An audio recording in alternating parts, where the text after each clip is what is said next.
to the diagnostic network. To the port? Yeah. It's actually located under your steering wheel. It's in under the most steering wheel. cases.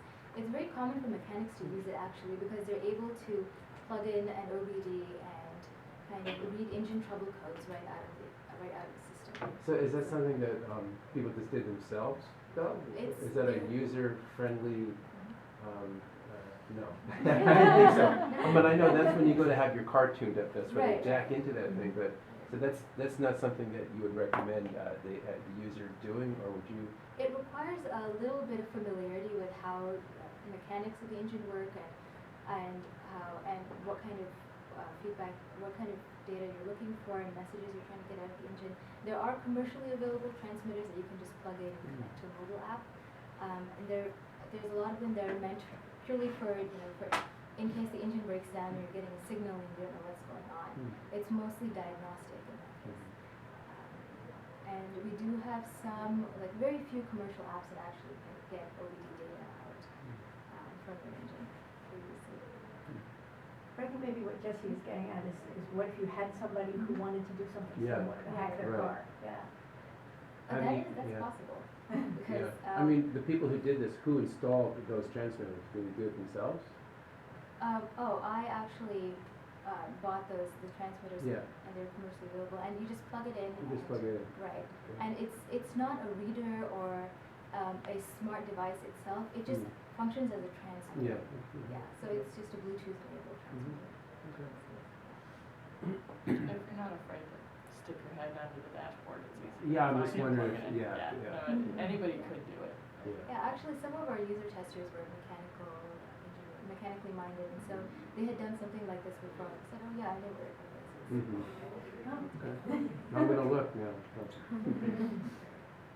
How much is one of these things? The one I used was about $100.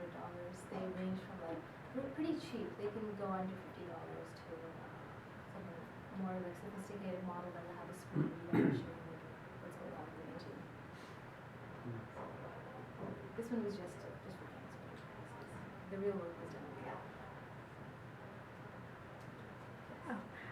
Once you sort of saw the feedback that, oh no, I'm killing like 50 trees every time I'm driving, did the app sort of tell you like what tips or something that you could do to sort of change that behavior, or? That would probably be the next research project.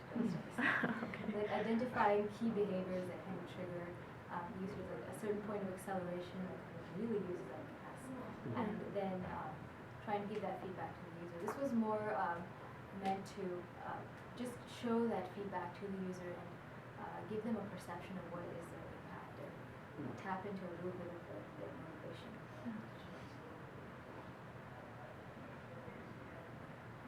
How difficult was it to account for those 4 different types of errors that the engine using this data? It sounds really nasty to deal with. Yes, it actually only popped up after I started beta testing, so which is why I ended up doing about 4 overlapping rounds of testing. The first 10 were like a really testing kind of group where the app went through a lot of upgrades after that.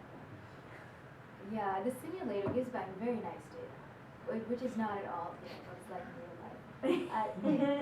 It required a lot of recording of what was going on, what the data was coming back as, and then identifying, there are 4 main patterns of what's going on, and building in those cases in the application. Do you know what year cars started to have the diagnostic network? Yes, the OBD2 port is the one that's common now. It's standardized after 1996. 96. Yes, there were OBD ports that were OBD1 ports that were available even before then, but I'm not sure whether they were standardized for all cars or what exactly type of data they gave back. Because even cars, even the 96 cars have a very, very limited amount of data that they're sending back to you. It's only after 2000 that they start to give back fuel data.